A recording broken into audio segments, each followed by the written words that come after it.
lives in a monochrome world, working from the side through her lonely eyes. It reflects the ocean and stars, but her cry echoes around the simple loss of love in her heart, making this whole fairy tale alive. Mirth and sorrow's tender embrace. This was never meant to happen. The day, the only reason you have to stay. Hear me sing my song and just keep holding on. Oh, hello audio recorder, haven't seen you in a while. Hey everybody and welcome back to Cinderella Phenomenon. We're on Rumpel's route. Whoop-de-fucking-do. We're on an outing with Anise and Rumpel. Against my will.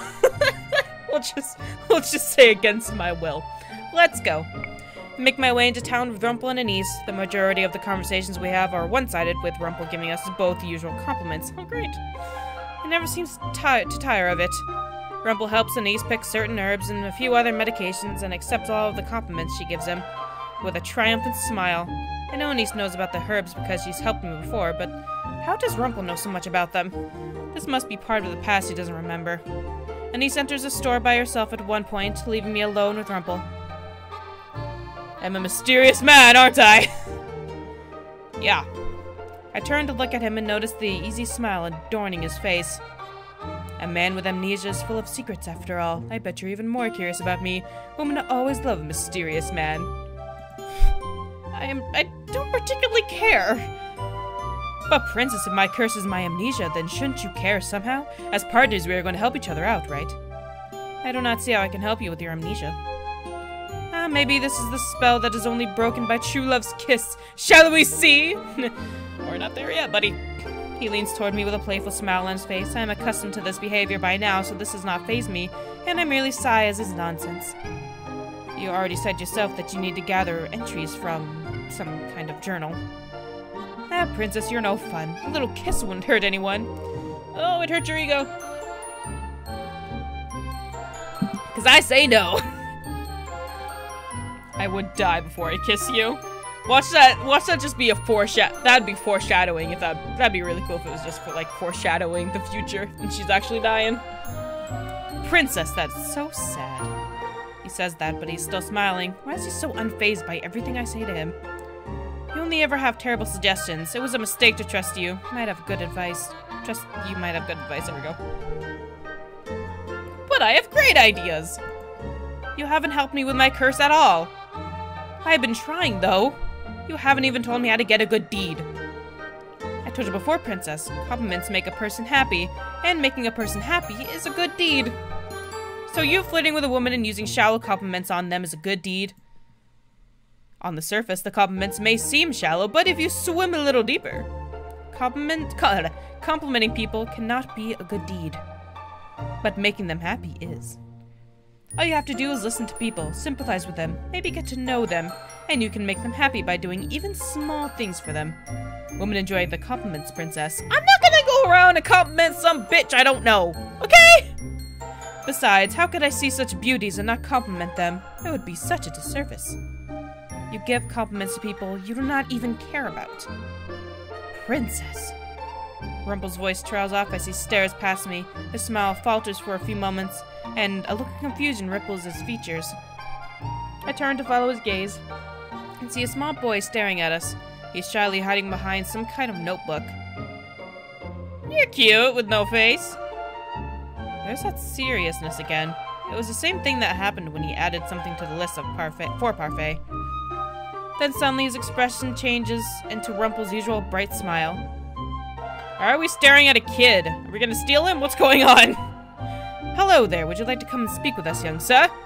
You don't remember me, sir? Oh my. Oh, do I know you? I used to come to your clinic. You're a doctor! Which doctor? You saved me before. What the fuck is going on? The boy draws closer to us, still hiding shyly behind his notebook. Oh, I'm sorry, little sir. I'm afraid that my memories are a bit scrambled right now. I can't even remember my own name. Really? Well, this is awkward. Where's Anise? Why is she taking so long? Last thing I wanted to do was hear a conversation between Rumpel and some child. Is he going to shower this boy with compliments too? Let's not do that, okay? Let's just shy away from that. Can we not? It's a shame that I can't remember a boy as bright as yourself. And there it is. Stop it, it's so weird. I'm not that bright, sir. Not as bright as you, but I want to be. Aw, kid. You don't want to be him, trust me. He holds up his notebook, which has small names scribbled in the corner. The words, my dreams, oh my god, are written on the front cover in cursive letters. What's this? My dreams, Rumpel. Can you not read? I want to be just like you when I grow up. I started a book of dreams just like my mom told me to. She said I could become a doctor too, so as long as I tried my best. Is he the witch doctor, guys? Guys! Is he the witch doctor? That'd be so cool. A doctor? You forgot that you're a doctor, sir? Squints. Rumpel, a doctor? Which doctor? The boy continues to hold out the book, and finally, Rumpel takes it and flips it open to the front page. Can a witch get cursed, I wonder? Rumpel is holding the book close to his face, so I cannot see it. I rise to the tips of my toes and attempt to look over his shoulder. Boy, let me see it! I see! At first, Rumpel does not notice me as he stares at the pages. Then, belatedly, he realizes I'm there and lowers the book so I can read it too. Thank you! I lean so close to him, our shoulders brush. My eyes scan over the page quickly. The handwriting is crude, barely readable actually, but I can still make out the gist of it. Rumpel slowly reads the words aloud. When I'm older, I want to be exactly like the kind doctor that saved me when I had no one else to go to. The boy's face flushes as Rumpel reads his words aloud before his curious gaze lands on me. I don't remember you. I look at the boy, irritated. I'm your princess, damn it! Are you the doctor's wife? Shut up, kid! She's like 24. Rumpel looks like he'd be like 20, 22, 24. What, 17? I'm 17 right now? Well, I guess this is way back when. So I guess, I don't know. Girls got married at what, 16? I guess it's fine. But they didn't marry their brothers, okay? They didn't do that. At least I don't think. Rumpel suddenly looks up, eyes wide. He looks down at the boy, then at me, his face suddenly solemn. Don't say it. I'm surprised by the words that leave his mouth next. Yes, I'm going to choke you!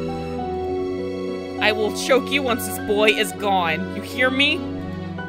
Your life is over. He takes my hand in his and looks down at me, an almost sad look in his face. What's wrong with him? Slap. Don't slap in front of the boy.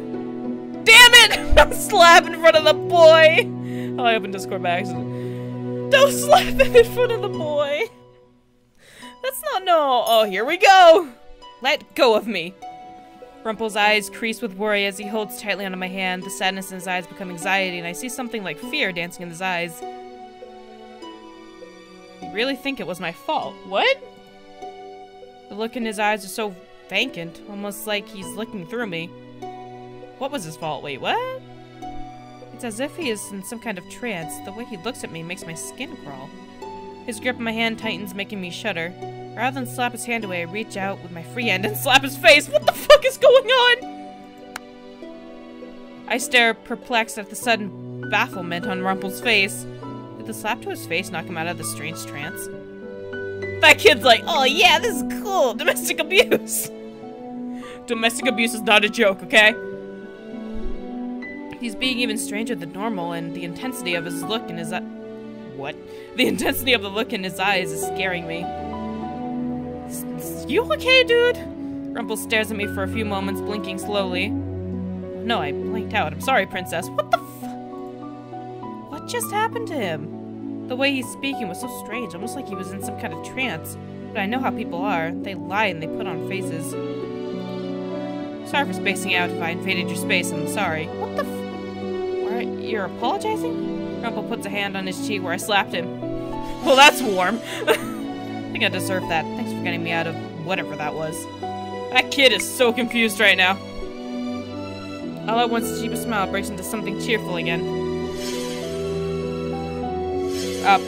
Sorry, I don't know what I'm doing. He's still smiling at me, even though I was so curt with him. Rumpel is so confusing. The boy looks bewildered. Don't worry about that, little sir. Oh, that's Rumpel, I'm sorry. Don't worry about that, little sir. This one here is a feisty thing. I deserved whatever she did. So she's not your wife, sir? Rumpel looks a little surprised and then he laughs. Unfortunately, no. The beautiful lady here is not my wife. Don't lie to a kid. God damn. Rumpel absently rubs the back of his neck as he looks up at the sky. I am not entirely sure of what just happened, but it seems like I recovered something very important today, or the beginnings of something important. Something important? Is he talking about a memory? He hands the book back to the boy, then he leans down and sets a hand on the boy's head. A bell chimes behind us as a niece comes out of the store, carrying a bag filled with what I assume are herbs and medicines. The boy once again cowers behind his book. Oh, who's this? The wonderful little sir that helped me regain a very important memory. An important memory? Rumpel stands, looking triumphant. I, my good lady, am a doctor. Oh my god, you don't seem fit to be a doctor. Oh, really?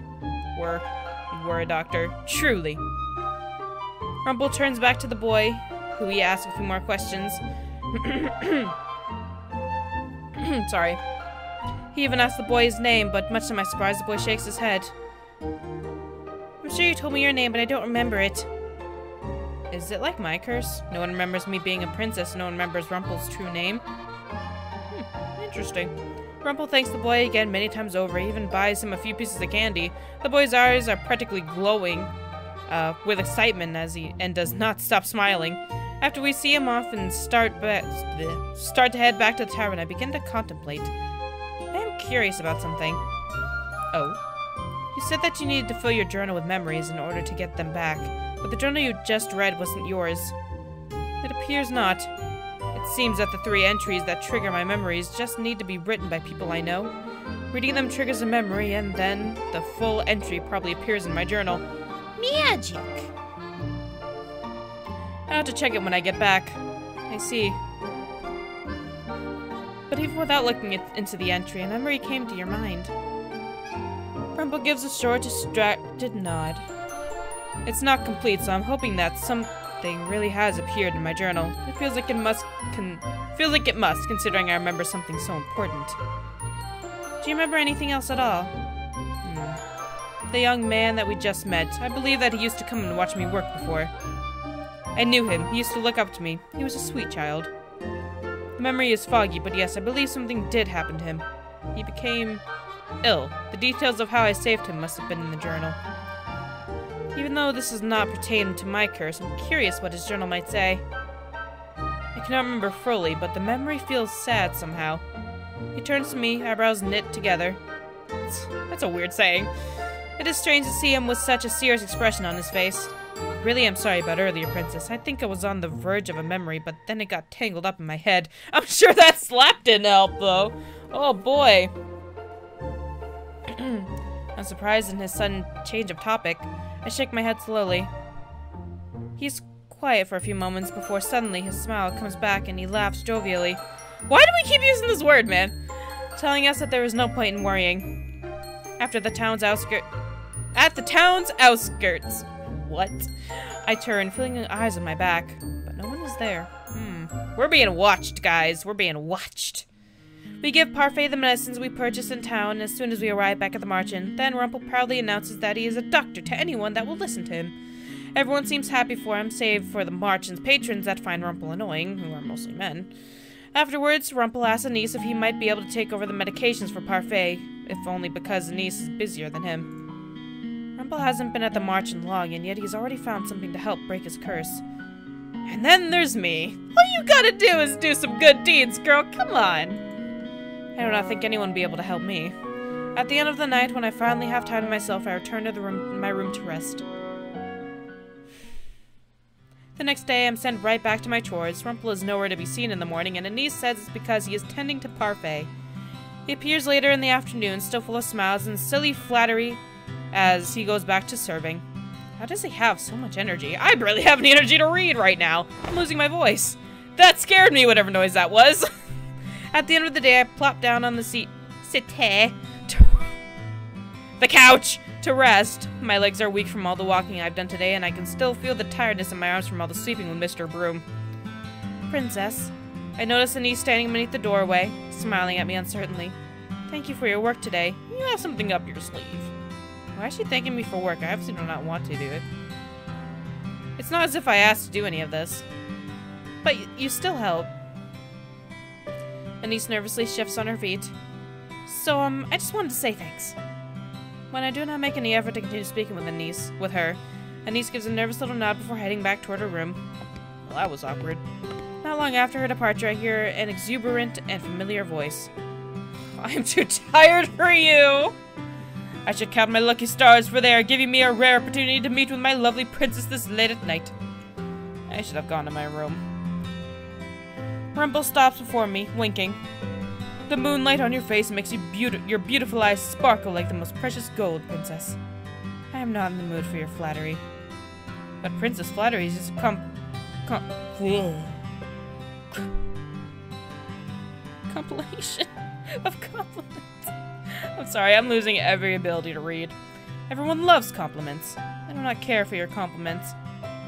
Or Lady Anise, thanks either. You heard that?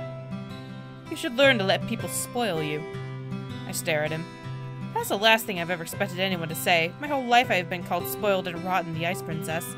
Even Delore Parfait want me to do these good deeds because they think I'm incapable of goodness. I clench my fists and continue to stare at him, not understanding the swell of emotion inside me. She's all angry now. Why is he being so nice to me? She's mad because he's nice. Your first lesson is learning how to let people spoil you.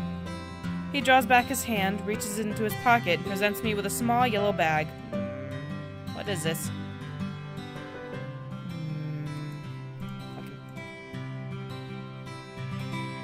Literally, all the good ending is just like, don't interact with him at all.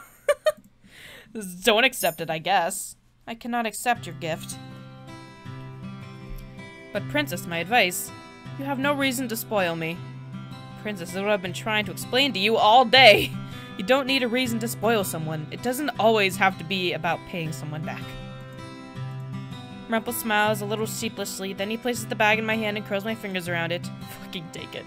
You deserve nice things, Princess. You barely know me and yet you still say that. I barely know you. We may not have known each other personally, but that doesn't mean I don't know enough about you. I'm giving you this gift because I truly want you to have it. Besides, this is both thank you and an apology gift. Oh. Thank you for accepting me as your partner, and I never did! And an apology for my behavior yesterday. I don't remember what I did, but both you and the boys seemed frightened. What's in the bag? What's in the bag? I look down at the little bag and I open it up, and inside a little white chocolate piece fashioned into the shape of a flower. Did you? Are you playing with chocolate? A lily. Not much, but you absolutely must accept it, Princess. Otherwise, my guilt would drown me in dark shadows of sorrow for the rest of my time. You gotta stop being so dramatic. Lilies are my favorite flower. There goes my voice. They say you give a white lily to someone you enjoy spending time with. Oh, and in floral language, they also stand for purity and majesty, sorry. He winks at me. Perfect for you, Princess. Why? Why what? Why would you give this to me?